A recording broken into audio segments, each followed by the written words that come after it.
transformation, ethical and responsible AI, sustainability and inclusive growth, and also governance, collaboration, and future. And these pillars really present opportunities and profound responsibilities.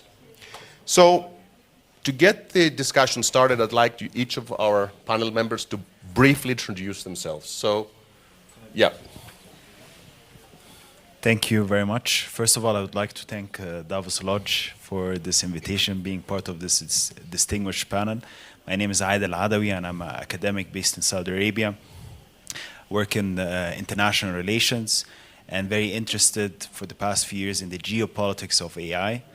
I see myself as a connector bridge between the creators of AI, the people that create all the technology that we hear about, the big companies, and the global south. So we have governments, security sector that are very interested in AI technology, and I see myself as a bridge between these two entities.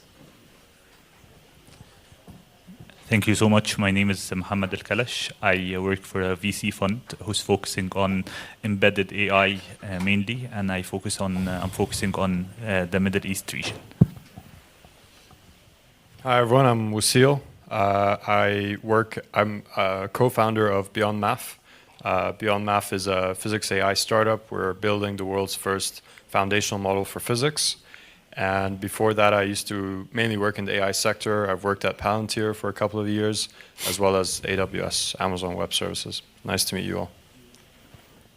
Hello, my name is Mettler. I previously served as a Director General at the European Commission and also Vice President Europe at Breakthrough Energy, which was founded by Bill Gates. Today, I'm a Distinguished Visiting Fellow at the Center on Global Energy Policy at Columbia University.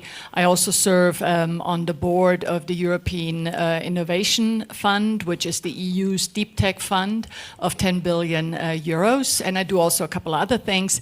But of course, I'm most interested in the intersection of energy in AI, which you know is very, very important. Thank you.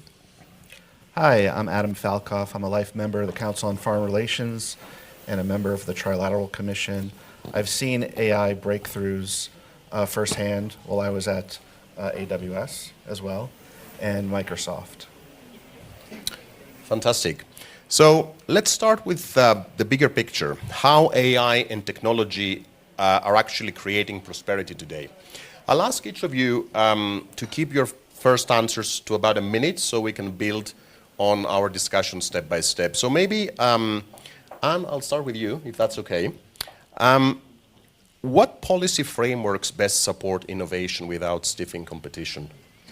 I think the most important thing, and this is something that in Europe we had to learn the hard way, is whenever you have a general purpose technology, if you think of the arrival of digital technologies, but now also AI, which I would argue is a general purpose technology that will cut across all sectors of the economy, is you can either be really concerned or you can embrace it. And my message, having observed this in Europe, is don't regulate prematurely. The most important thing right now is that you stay in the game. We don't know exactly where this will lead, but you're going to have no agency unless you're in the game. So this is my recommendation for Europe right now, is don't regulate prematurely. Yes, there are risks, but the biggest risks of all is if we become as dependent in AI as we are, for instance, in digital technologies on the United States or clean technologies in China. So we need to double down and really focus on staying in the game, which, by the way, doesn't only mean producing the LLMs, but also the deployment of AI, where I actually think Europe can do, and especially European industry can actually do quite a good job. Mm-hmm. Wasil, I'd like to come to you. In your opinion, do you have in mind any sectors which are best positioned currently to benefit from AI-driven innovation, or are there sectors that they will come later into the agenda? I think every sector is, there's full of opportunities for AI to play a role. And I actually think there's no sector specifically that is naturally better positioned.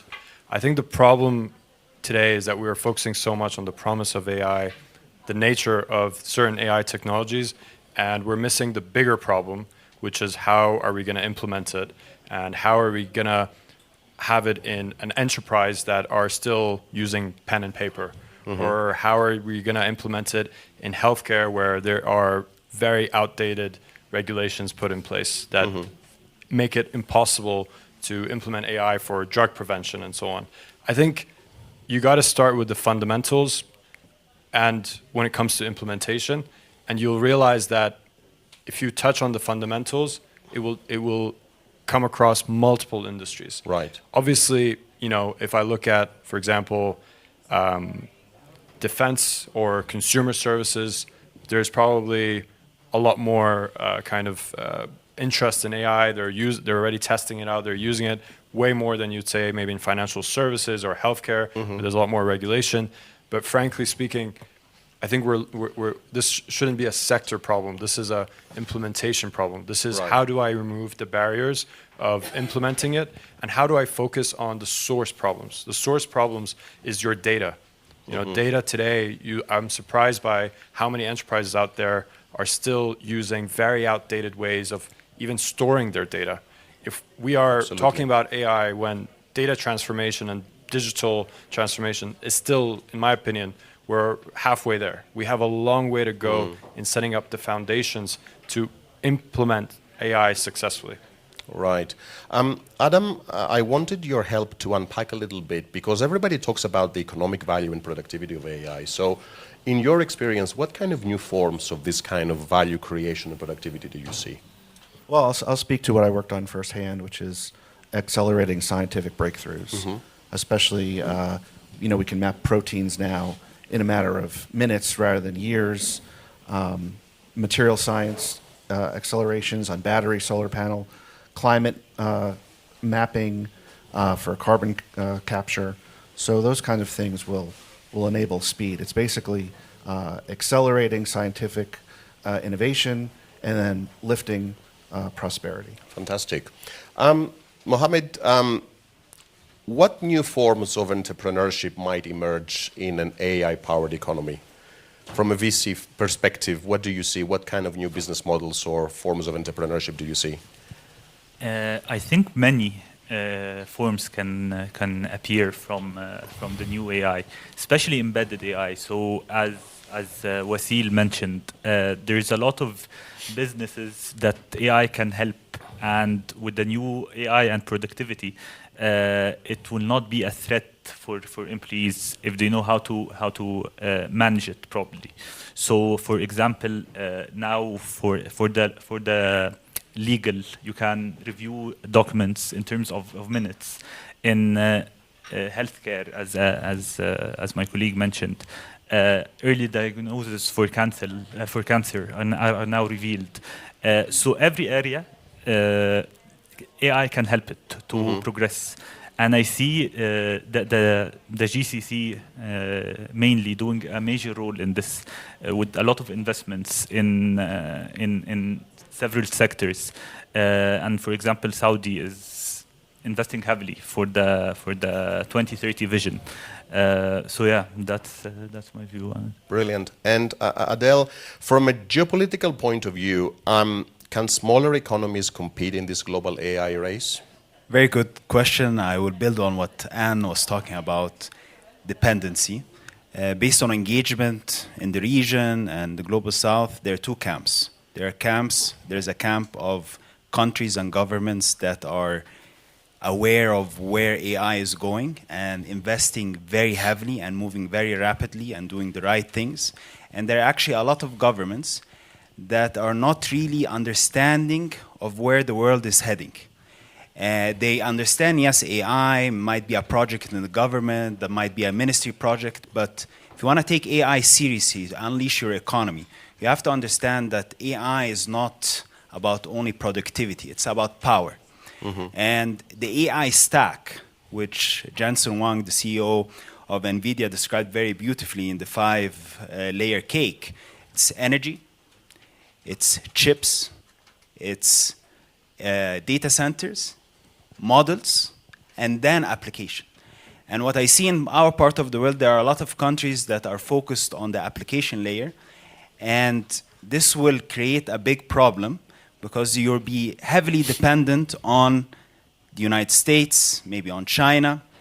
And this will change the global world order. If you want to understand all the events that are happening now, Venezuela, China, US, Greenland, national security, geopolitics is very important.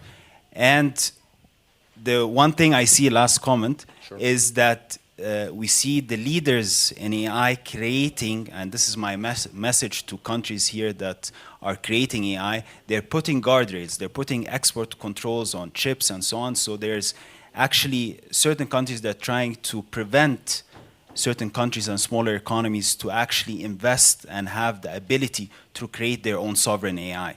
So it's a very complex issue. I'm looking forward for the discussion on this. Fantastic. So we've talked about growth and innovation. So I'd like now to turn to a very critical point, which is the people side. How AI is transforming work, skills, and careers. And for this round, I'll ask each one of you to provide sharp, practical example. Think in terms of what people, employers, or policymakers can actually do. And Anne, I would like to start with you again, if that's okay. Is there a dichotomy in the question around who should be leading reskilling initiatives? Is it the government, is it industries, or is it both?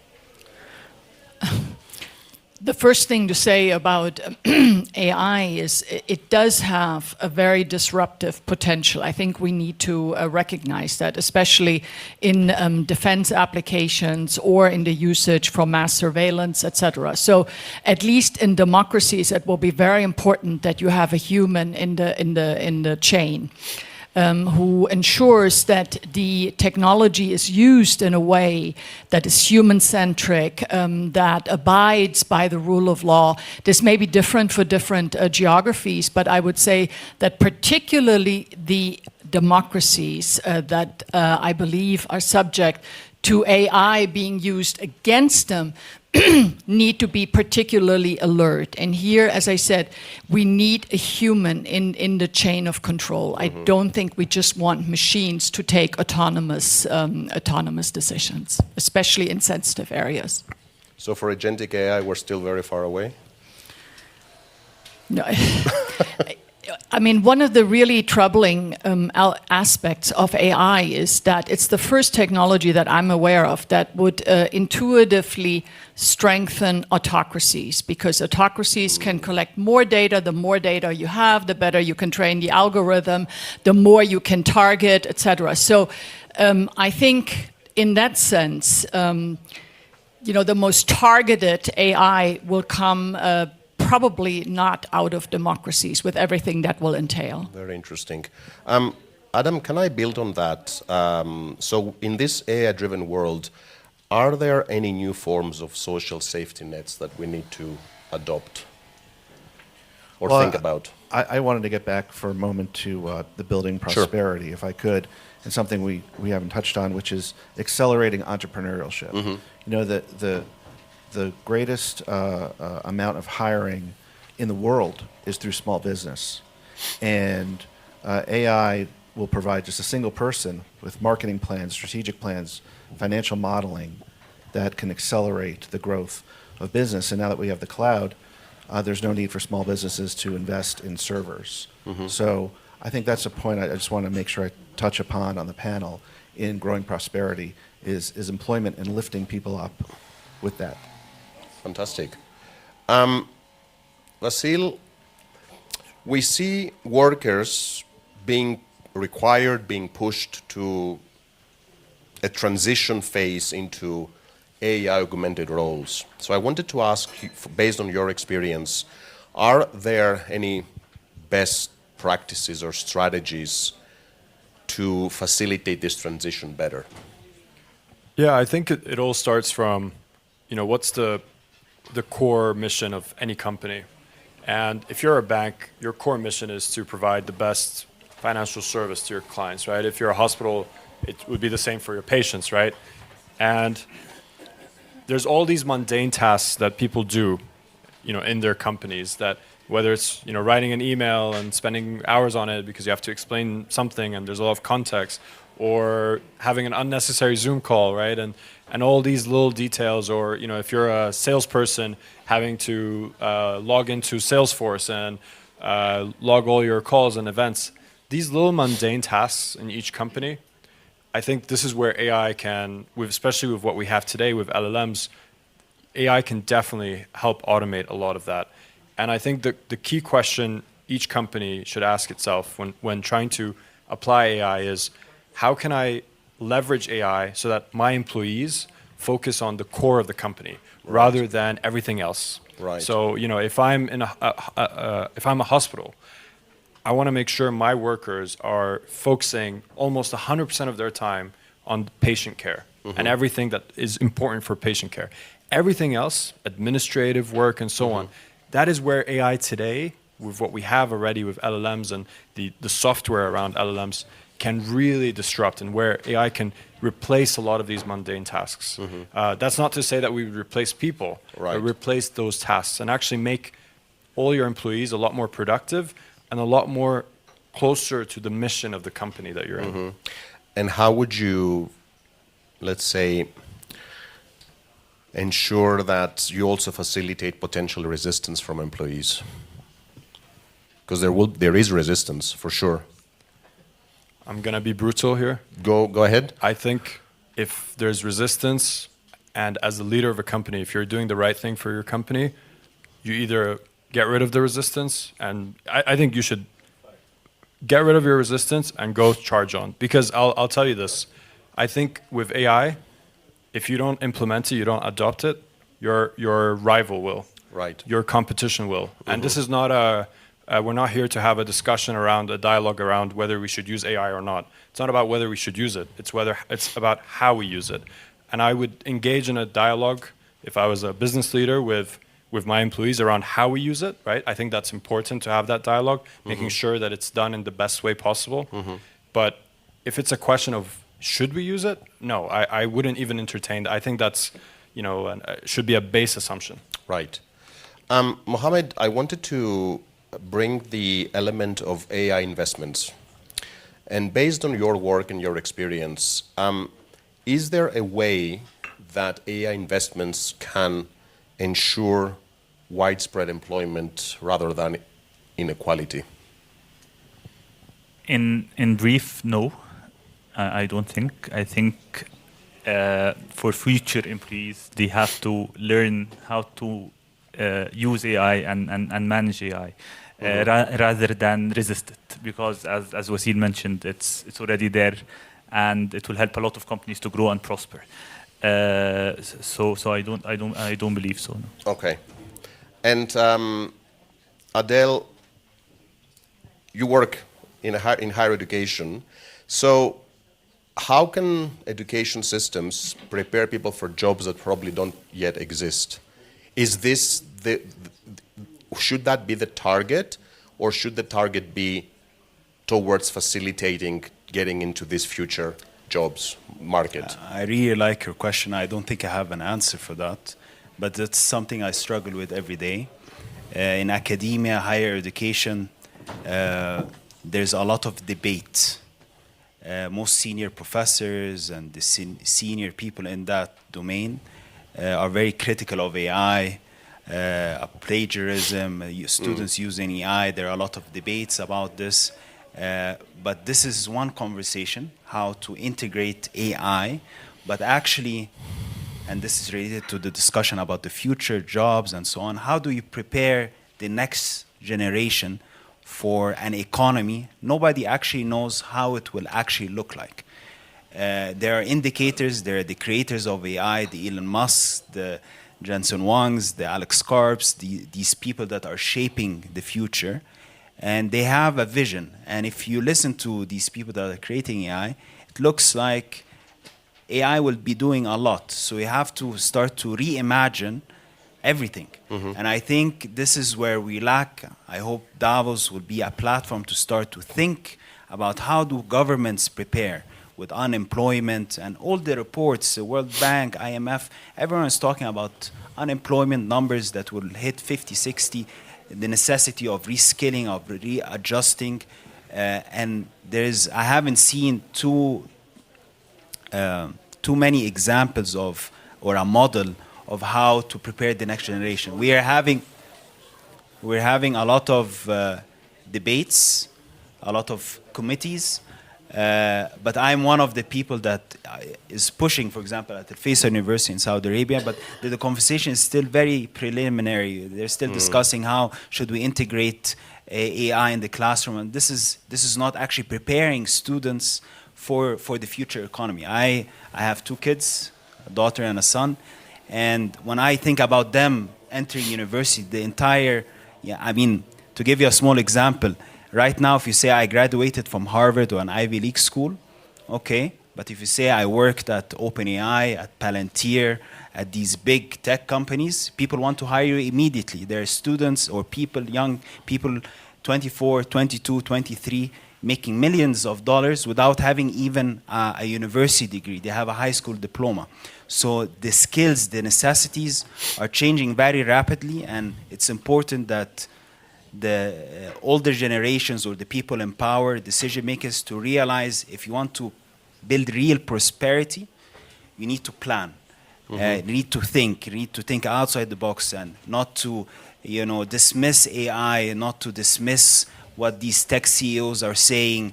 When someone like Elon Musk says, we're going to Mars, we're going to be a multiplanetary civilization, we're going to have 10 billion robots that more than humans doing all the different tasks. This is not someone that's talking without having insights about what is actually happening. When Elon Musk says we're reaching AGI by end of 2026 or 2027, this will change the game. And we're talking a lot about the West, but China is moving very fast as well. So you have, even if the West or Europe or it doesn't act quickly, you have another side of the equation that's moving very quickly. So we will develop an AI very quickly, and I think you asked the $1 million question, how do we prepare the next generation? I'm sorry if I don't have the answer, but I promise you all that I will keep seeking and looking, drawing on my academic background to see how we can use history and different moments throughout history that have introduced something new to society that changed how. But AI is very different than all the previous big moments where the economy shifted completely. For the first time, we have superior intelligence than humans, and this is going to change the game. If I could just follow up very briefly on what Adel and Mohamed said, it's a dilemma. I see it as a dilemma because you're right, in schools, universities, AI is bad. It's plagiarism, you're not supposed to use it. And yet when you go to an AWS or at Microsoft, we're encouraged to use AI every day. So we're actually using it in the companies to accelerate our work, and that's not considered cheating. So bridging that gap is going to be a challenge for the workforce of the future.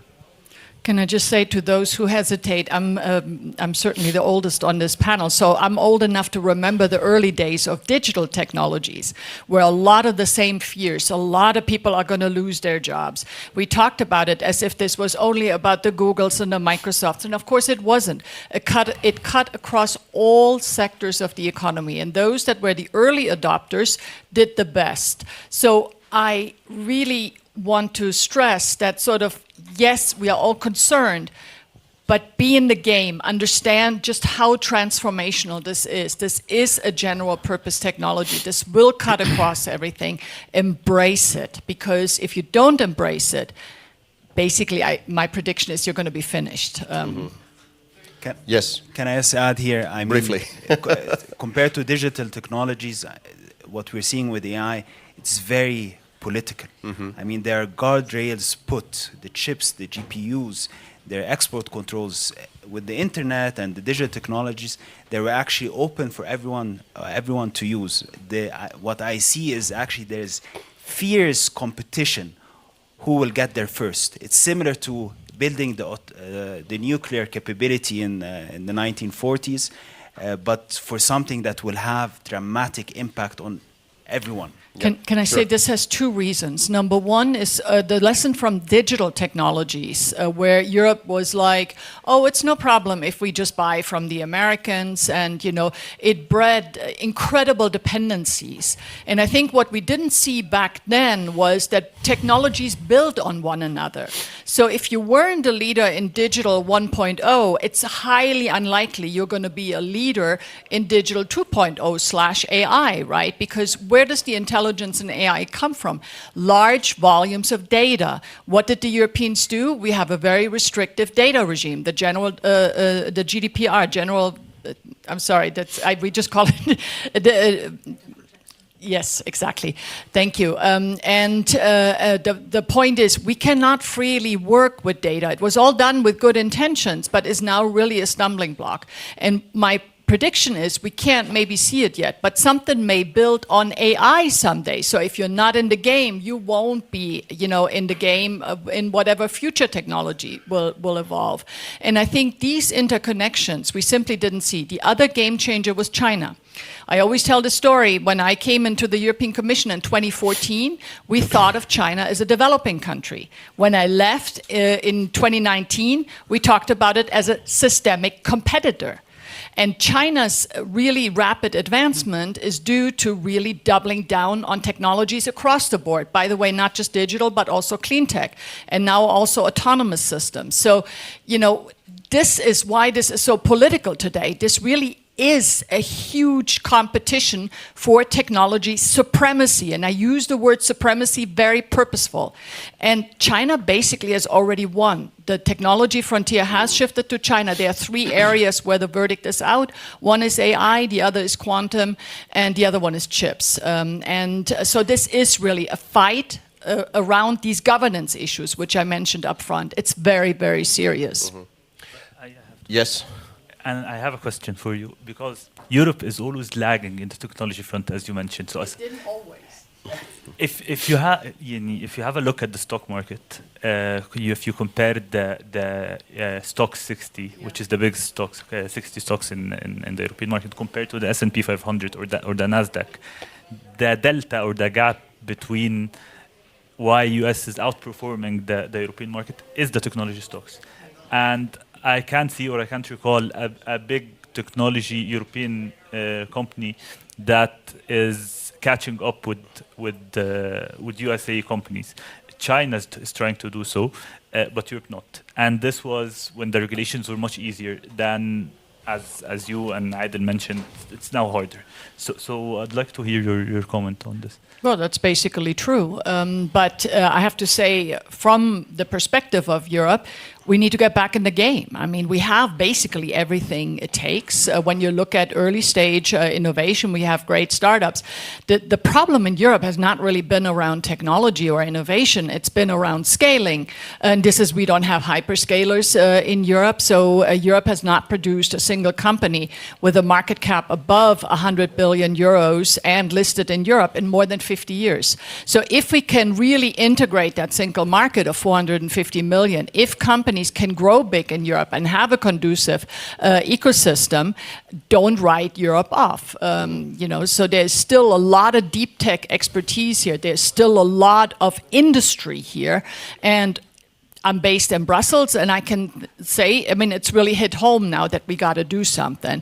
But it's a tall order, because when it comes to AI, of course, everyone's in the game. And I have to say respect to the Gulf region, because you saw this early and you really got in the game. And precisely because you don't want these dependencies, which I spoke about. So it's been really smart, if I can say that. Being conscious of time, I would like all of you to think about one piece of reflection or final takeaway you would like to share with the audience. But before that, Wasil, I'd like to close with you, if that's okay. Should companies disclose when decisions are made by AI? You saved the best for last.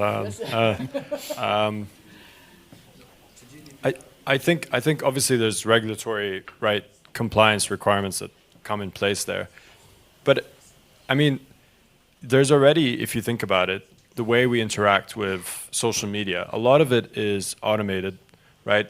The way we actually get our news is not, a human decision. A lot of it is, an algorithm that's feeding you a certain ranking of feed. So I wouldn't be surprised if more and more AI decisions are being made by companies and they're not necessarily disclosing that to you upfront. But I would hope that, the regulation keeps up, and where it's important to disclose it, it is the case, right? Healthcare comes to mind, of course, in many ways. So, you know, I think that's a very nuanced question, and it really depends on the situation. Right. So maybe, Adam, your final reflection or key message on this topic? Well, I would just say there's many, excuse me, more breakthroughs to come, and they're going to come fast. And I've seen sort of behind the curtain at Microsoft what they're doing there. So it's exciting times. Adel?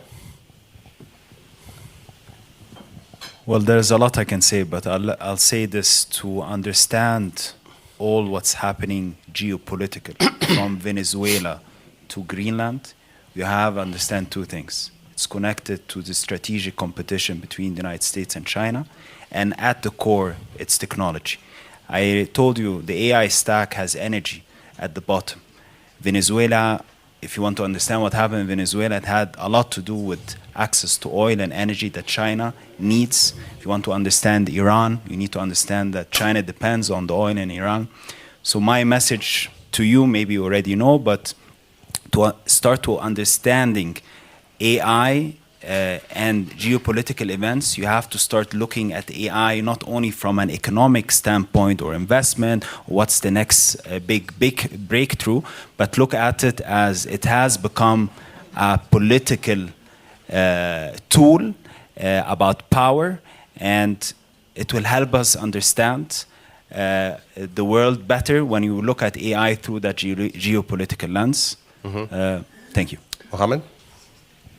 I think I'll talk from the investing perspective. AI and the AI startups, there will be many unicorns in the Middle East and the GCC region. They're really doing hard work. They're investing heavily in this space. It's still early race, and I think they'll come out as winners. Wasil? So my first takeaway is whatever you're doing, please, please, please don't reinvent yourself as a tech company. So if you're a law firm, don't come out tomorrow and say, oh, we're a tech legal firm. Be the best law firm in the world and find a way to use AI to become that best law firm, right? I think people are so fixated on, oh, we need to become, a tech company. You're not a tech company. You're good at what you're doing, and you should strive to be the best at it. And I really hope that people focus on that.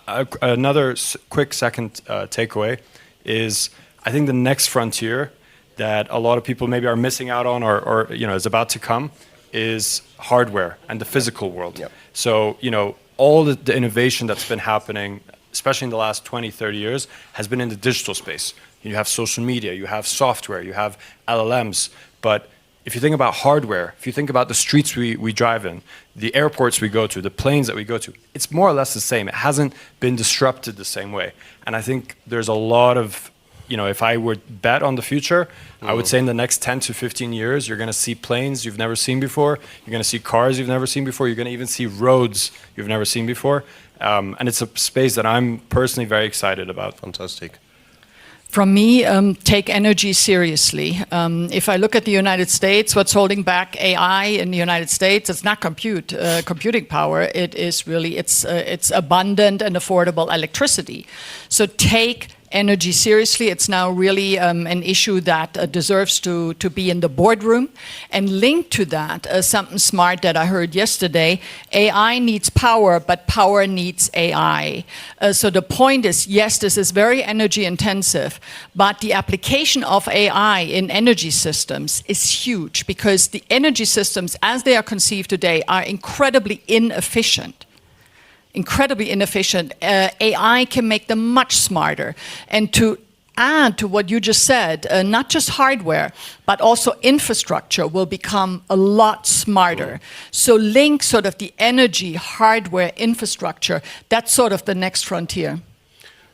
And with this, I'd like to thank you all for sharing your insights. This is a really fascinating topic, and we try to capture as much insights and themes as possible. So thank you for your availability, and thank you for your openness to share your insights. And I would also invite all of you to share a round of applause for our panel members. Thank you for staying with us.